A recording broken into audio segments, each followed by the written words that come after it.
Bonjour à tous et bienvenue dans cette nouvelle édition d'Eco TV, le magazine des économistes de BNP Paribas. Au sommaire de cette édition du mois de mai 2015, la surréaction des marchés aux statistiques économiques, c'est le sujet qui sera traité par William De Wilder.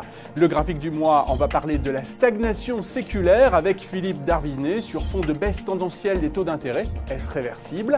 On terminera avec l'Inde et Johanna Melka. 3 questions pour faire le bilan du Premier ministre un an après son accession au pouvoir.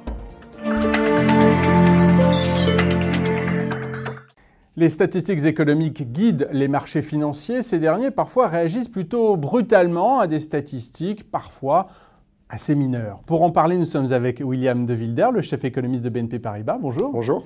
William, qu'est-ce qui s'est passé à la fin du mois d'avril? On a eu des statistiques de moindre importance qui ont pourtant beaucoup fait réagir les marchés. Effectivement, c'est une journée assez étonnante avec la publication des chiffres M3 dans la zone euro, des chiffres qui ont clairement surpris favorablement, comme le montre le graphique, mais en même temps, cette surprise n'était pas extraordinaire. En même temps, on a vu la publication des chiffres d'inflation en Allemagne, là encore une surprise légèrement favorable, mais le marché a réagi d'une manière assez brutale. Brutale et positive du coup. En fait, ce qui s'est passé, c'est que certaines parties du marché ou certains segments ont réagi positivement, notamment l'euro qui a fait un bond. Alors pourquoi est-ce qu'il a bondi? Ben justement parce qu'il y a eu une remontée des taux d'intérêt. Et la remontée des taux d'intérêt s'explique bien sûr par cette surprise favorable. Ceux qui ont pâti, en revanche, ce sont les actionnaires et les investisseurs en actions qui ont souffert donc d'une baisse assez nette de l'indice. Ce qui nous intéresse aujourd'hui, c'est cette brutalité des marchés, cette volatilité. Quelles en sont les explications selon vous? Une conjonction de différents éléments. Donc, tout d'abord, il y a eu une surprise. Donc, déjà, les marchés doivent digérer la surprise. Un deuxième phénomène qui joue, c'est un sorte de phénomène de fin de mois. Il semble que la Banque centrale européenne avait déjà fait le plein, pour ainsi dire, et en même temps, il y avait des adjudications de nouvelles obligations assez importantes. Donc, il y avait un déséquilibre entre l'offre et la demande. Le troisième facteur qui joue, et ça pour moi c'est le plus important, c'est qu'il y a quand même une prise de conscience que le niveau des taux d'intérêt qu'on avait atteint n'avait plus vraiment de sens dans une optique de long terme. Donc le niveau, il est biaisé par les actions de la Banque centrale européenne, mais ce n'est pas un niveau d'équilibre. Si bien que les investisseurs ont les nerfs très tendus. Et donc dès qu'il y a un chiffre qui va un peu dans le sens qui confirme qu'effectivement les taux sont trop bas, la réaction devient d'autant plus brutale. Cette brutalité, est-ce que ça peut influencer in fine l'économie réelle? Mais ça, c'est en fait le cauchemar qu'on pourrait imaginer. Maintenant, il faut être réaliste. Ce qui se passe, c'est qu'on a une conjoncture qui s'améliore, on est en nette reprise au niveau zone euro, et donc du coup, ça doit donner vraiment un soutien à la confiance et donc donner un boost aux dépenses des ménages, des entreprises. La volatilité marché, bon, ok, on accepte. Ce qui pourrait changer la donne, c'est que s'il devait y avoir une correction plus importante, majeure, notamment au niveau boursier, mais avec la combinaison d'une politique monétaire extrêmement généreuse et des perspectives de croissance qui s'améliorent, ce risque peut être écarté. William De Wilder, merci pour ces explications. On continue bien sûr de suivre les évolutions des marchés liés à l'économie. Dans un instant, le graphique du mois, on va parler de la stagnation séculaire, cette fois avec Philippe Darviznet. Pour le graphique du mois, on parle à présent de la stagnation séculaire avec Philippe Darviznet. Bonjour. Bonjour. Philippe, pourquoi parle-t-on de stagnation séculaire aujourd'hui ?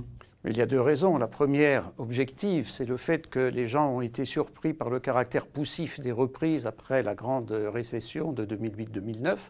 La deuxième, c'est que Larry Summers, l'ancien secrétaire d'État au Trésor américain, a fait une communication au FMI sur le sujet, une communication qui a eu beaucoup de succès, je dirais. Quand on parle de stagnation séculaire, il y a 2 conceptions. Je les ai lues d'ailleurs dans votre article dans Investir. On peut aussi le retrouver dans Conjoncture. L'une qui se focalise sur l'offre et l'autre sur la demande. Est-ce que vous pouvez nous en dire un petit peu plus sur l'offre en tout cas? Alors, sur l'offre, l'idée est venue de Gordon, un professeur américain, qui a mis en avant le fait que dans les années 50, 60, 70, les gains de productivité étaient particulièrement élevés aux États-Unis. Et ça, c'était l'héritage d'innovations qui avaient commencé au XIXe siècle machines à vapeur, moteurs à explosion, électricité, téléphone et j'en passe, sans parler des réseaux de distribution d'eau et d'égouts. Tout cela a eu des conséquences, autoroutes, diffusion de la voiture, de la télévision, du téléphone, etc. Aujourd'hui, on a la révolution du numérique quand même. Alors, ce qui s'est passé, c'est que dans les années 80, comme on le voit ici, le taux de croissance de la productivité a beaucoup baissé. Il y a eu un rebond. Internet, les ordinateurs, dans la deuxième moitié des années 90 jusqu'à la fin de la première moitié des années 2000. Et puis, ça s'est affaissé au cours des dernières années, indépendamment même de la récession. Donc, l'idée, c'est qu'aujourd'hui, l'idée de Gordon en tout cas, c'est que les innovations informatiques, contrairement à celles des années 90, portent essentiellement sur des produits de consommation. On remplace un ordinateur par une tablette, on remplace un téléphone cellulaire par un smartphone, on remplace... En tout cas, tout ça, ça n'a pas autant d'impact que l'eau courante. Évidemment, ce sont des biens de consommation. Ça n'a pas d'effet sur la productivité dans le secteur productif. Dernière question, Philippe Darvisnet. Que faire donc aujourd'hui? Quelle serait la solution pour remédier à cette stagnation séculaire? Deux choses. D'abord, on ne sait pas si les progrès techniques actuels ne vont pas relancer la productivité dans les décennies qui viennent. Ça, c'est un débat. Deuxièmement, il est certain qu'il faut remonter la croissance potentielle, ne serait-ce que pour faire face au vieillissement, à la dette, remonter la croissance potentielle. Ça veut dire, en dépit de la baisse du nombre de personnes en âge de travailler, en dépit du fait que la montée du taux d'activité féminin ne peut pas avoir lieu deux fois, elle a déjà eu lieu, il faut augmenter donc la population en âge de travailler. Comment? Allongement de la durée du travail. Et deuxièmement, favoriser la diffusion du progrès technique. Merci Philippe Darvisnet. Dans un instant, on parle de l'Inde avec Johanna Melka. Direction l'Inde à présent. 3 questions à Johanna Melka. Bonjour. Bonjour. Johanna, il y a un an, le Premier ministre indien Narendra Modi accédait au pouvoir. Quel est le bilan économique aujourd'hui? Quelle est la situation de l'Inde? Les déséquilibres macroéconomiques et financiers ont sensiblement diminué.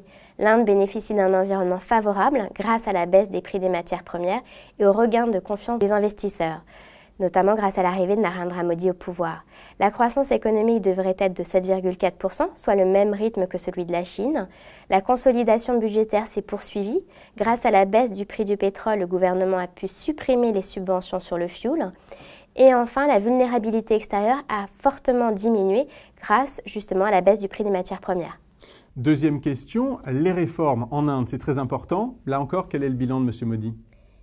Monsieur Modi, justement, est parvenu à l'impossible, on va dire, dans la mesure où, en dépit du manque de majorité à la Chambre haute du Parlement, il a réussi à faire passer 2 réformes majeures, celle dans le secteur de l'assurance et l'autre dans le secteur minier. Il reste encore la réforme sur la TVA et la réforme sur l'acquisition des terres, mais ce sont 2 avancées significatives. Au-delà de cette croissance et de ces réformes qui vont plutôt bon train, quels sont les risques pour cette économie indienne? Le gouvernement doit impérativement parvenir à doper les investissements, que ce soit les investissements publics ou les investissements privés. Malheureusement, il y a 2 grosses contraintes à la relance des investissements. D'une part, l'environnement des affaires qui continue de se dégrader et d'autre part, la situation des entreprises qui, elle, s'est détériorée dans la mesure où leur charge d'endettement devient de plus en plus importante. Merci Johanna Melka pour ce point sur l'Inde. On se retrouve dans un mois pour un nouveau numéro d'EcoTV.